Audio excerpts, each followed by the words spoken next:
dia, pessoal. Prazer estar aqui. Sou Frederico Poleto, Head de Data Science da Unidade de Agronegócio da Serasa. Vou falar para vocês do AgriScore, crédito mais seguro e democrático no agronegócio. Estou representando aqui um dos times que trabalha comigo, que trabalha nesse produto. Então, por que a Serasa decidiu investir no agronegócio, né? Em soluções para o agro? Então, assim, como já foi falado, então, cerca de 25% do PIB, aí, sendo um grande motor da nossa economia. E aí, quando a gente olha para aprovações de crédito, né, a Serasa ela quer diminuir a assimetria e melhorar os financiamentos para os produtores rurais, porque menos de 50% das operações de crédito do setor de agro, quando a gente compara com outros setores de crédito, eles são automatizados ou semi-automatizados, né? Então, por isso que a gente se debruçou aí para construir um score para ajudar os nossos clientes a avaliarem créditos para os produtores rurais e melhorarem esses financiamentos. Tá? Então, aí alguns desafios que a gente tem quando a gente trabalha com esses modelos é que as pessoas físicas e pessoas jurídicas elas se confundem, né? Na agricultura familiar, às vezes tem mais de uma pessoa física que é dona de uma propriedade, tem relações com pessoas jurídicas, e a questão dos riscos climáticos, socioambientais, são complexos de incluir nas modelagens. Tá? Então, indo aqui para como que foi a solução que a gente trabalhou, né, tem trabalhado. Então, quando a gente vê modelos de score, a maior parte dos problemas de data science tem três principais pilares, né? A população, como que a gente pega a amostra para construir um modelo, né, algum ferramental, o que a gente está tentando prever, né, adivinhar, né, fazer o forecast, e o que eles chamam aí no jargão o feature engineering, que são as variáveis explicativas que a gente vai usar para fazer um modelo de machine learning, que aqui é o caso, ou seja um modelo julgamental, né, ou um misto dos dois. Então, aqui eu vou contrastar o AgriScore com scores genéricos, e isso assim, seria scores genéricos da Serasa ou de outros credit bureaus também. Então, indo aqui para cada um dos pilares, quando a gente fala da população, né, quando a gente vai tirar a amostra, que é o público-alvo, os scores genéricos, geralmente, eles partem para uma população economicamente ativa do Brasil, é cerca de 160, 170 milhões de pessoas físicas, né? Enquanto que no AgriScore a gente tem uma pegada diferente, a gente parte de um público que a gente consegue identificar como sendo relacionado ao agronegócio, né? Então, tendo uma cédula ambiental rural, ou um CAFIR, né, o CARA ou CAFIR, ou algum indício, seja estando na base pública do Programa de Subvenção Rural, ou outras bases que a gente tem acesso. Então, um indicador que seja muito forte, que seja relacionado ao agronegócio. E para tentar chegar mais perto da população estimada de produtores rurais, é cerca de 5 milhões. Uhum.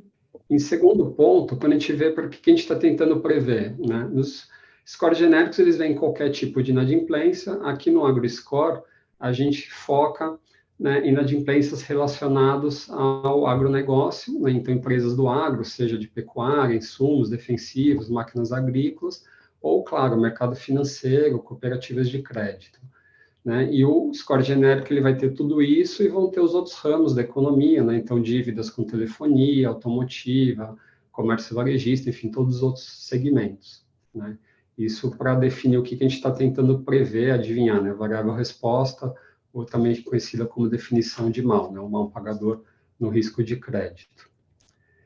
Daqui para dar um pouco de contexto e falar das variáveis explicativas, né? Meio que em conjunto, em benefício do tempo. Então, assim, a Serasa ela começou a investir nisso em 2020, né, 2 anos, com uma unidade que a gente tem de pesquisa e desenvolvimento, né, para inovações, que é o Data Lab. E no ano passado, com a aquisição da Brain Agriculture, que é uma empresa de Big Data Analytics, hoje a gente tem uma unidade de negócio específica, né, com mais de 120 profissionais, só focando em soluções para o agronegócio, ao qual o AgriScore é uma delas, né. Mas no ano passado, então, no AgriScore, a gente teve uma primeira versão que usava essencialmente as informações que a gente chama de negativas, né? Então, são dívidas passadas, consultas, sociodemográficos. No ano passado, a gente teve uma primeira versão 2.0, com dados do cadastro positivo de bancos, depois uma 2.1, e esse ano a gente teve a 2.2, que a gente está trabalhando cada vez melhor com essas variáveis, né? Então, assim, a gente tem milhares de variáveis na Serasa, e quando a gente faz um modelo com a população agro, um alvo de inadimplência agro, os modelos de machine learning a gente consegue trabalhar as variáveis de uma forma muito mais adequada para ter uma previsão melhor para esse contexto, né? Então, cadastro positivo de bancos tem mais de 20 modalidades de crédito, e uma delas é a rural e agroindustrial. Então, a gente consegue trabalhar muito melhor as centenas de variáveis que a gente tem específicas dessa modalidade. E a equipe aqui também está trabalhando em inovações para o ano que vem, de incluir informações de sensoriamento remoto. Tem uma outra equipe comigo que ela está treinando modelos de machine learning para, a partir de imagens de satélite das propriedades, né, que é um monitoramento de safra que a gente já faz com analistas de geoprocessamento, ambientais, mas a gente está tentando automatizar isso, e quando a gente tiver isso automatizado e conseguir fazer em alta escala, a gente conseguir ver, ao longo do tempo, os produtores que no passado plantaram antes ou depois que os pares geográficos e das mesmas culturas, como que isso impacta no risco de crédito, né? A outra informação, também, como eu comentei, do grupo econômico, que a gente está desenvolvendo, a gente tem no CAR, né, o Cadastro Ambiental Rural, e no CAFIR, a gente tem os participantes de pessoas físicas que estão envolvidos naquela propriedade. Então, a gente levar em consideração informações de outras pessoas físicas que tenham relação com aquela que está sendo analisada. Ou também, quando ela for sócio de empresas, né, e também levar em consideração a informação da empresa e dos sócios dessa empresa. Então, a gente puxar tudo isso, que pode ser muito relevante, principalmente para a agricultura familiar, né? Uhum. As variáveis explicativas, assim, a gente não pode naturalmente abrir a fórmula, mas para dar um gostinho, assim, por classe, né, por grupo de variável, então, as informações negativas, elas ainda têm um peso muito forte, aí cerca de 40% na explicação dos scores da inadimplência. O cadastro positivo ele vem atrás com muita força, e aqui estou mostrando que mais de 50% do cadastro positivo são variáveis especificamente rurais e agroindustriais. Depois a gente tem as estimativas de renda, né, que a gente sabe que elas não são super acuradas para os produtores rurais, mas elas funcionam muito bem em termos de ranqueamento dos quem tem uma maior ou menor renda. E quando a gente combina esse ranqueamento de renda com endividamento, né, dá um tipo de índice de alavancagem que ele acaba sendo bem interessante. E, por fim, as sociodemográficas e variáveis de consultas.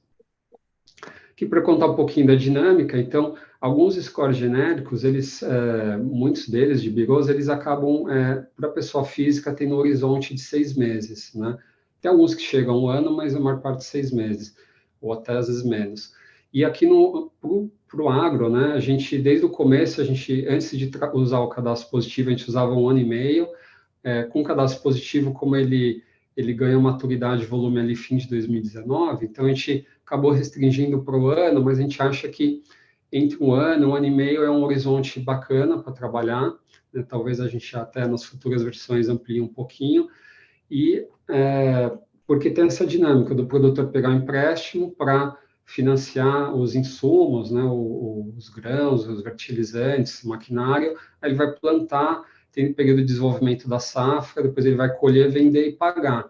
Então, assim, precisa ter um horizonte maior, né? E aqui para contrastar também que, embora a gente esteja focando no futuro de prever inadimplência com agro ou mercado financeiro, as informações que a gente usa para gerar essa pontuação, esse score, elas são, a gente coloca todas as possíveis que a Serasa tem acesso para treinar o modelo, né? Naturalmente não são milhares que entram no modelo final, mas, e aí o que acontece é que, por exemplo, uma dívida passada de telefonia, ela pode ter um peso maior num score genérico, e aqui no AgriScore ela vai ter um peso insignificante, ela nem vai entrar no modelo. Então, essa é a dinâmica aqui do AgriScore. Para ir um pouquinho já finalizando, aqui os resultados na base de validação do desenvolvimento do AgriScore, né? Então, comparando o AgriScore com o genérico, ele tem um desempenho, sim, muito superior, mas a gente observa nos backtests que, apesar dessa diferença com o genérico às vezes não ser tão grande como aqui na base de validação, ela tem, assim, para portfólios agro, a gente tem clientes com, desde bancos médios, grandes, até distribuidoras, né, revendedoras de insumos, que estão testando e observando algo similar, que o AgriScore ele tem desempenhado bem melhor que o score genérico para esse público. Aqui, apenas como indicativo, as faixas de score, a probabilidade de inadimplência média da faixa, mas aqui, quando eu mostro até uma das formas de consumo, que é via API, então, os clientes, se eles consumirem via API, eles mandam um CPF e o retorno eles têm um score, que é um número inteiro de 0 a 1000, e tem uma probabilidade de inadimplência estimada com até 6 casas decimais. E como o modelo foi feito para prever a probabilidade de inadimplência, às vezes acontece que tem dois CPFs que têm probabilidades muito próximas e vão diferir na quinta, sexta casa decimal, e quando a gente agrupa no número inteiro de 0 a 1000, acaba até empatando, mas a gente trabalha dessa forma para ser o mais granular possível. Aqui é uma outra forma de consulta, que é no FarmCheck, que é uma ferramenta que a gente tem aqui, que veio da Brain, a gente continua desenvolvendo, que lá, além do score de crédito, a gente permite os clientes terem acesso a todo produtos de monitoramento de safra, ver a parte socioambiental, né, de trabalhos escravos, embargos, IBAMA, ICMBio, e outras informações. E, para finalizar aqui os resultados macro, hoje a gente já tem mais de 15 milhões de consultas, e um dos nossos clientes, a AgroLand, que é uma fintech voltada para esse ramo de agro, ela reduziu 95% no tempo de análise de crédito e já concedeu crédito para mais de 1000 clientes. Então, é isso que eu Sensacional. estou trazendo de ti. Obrigado, pessoal.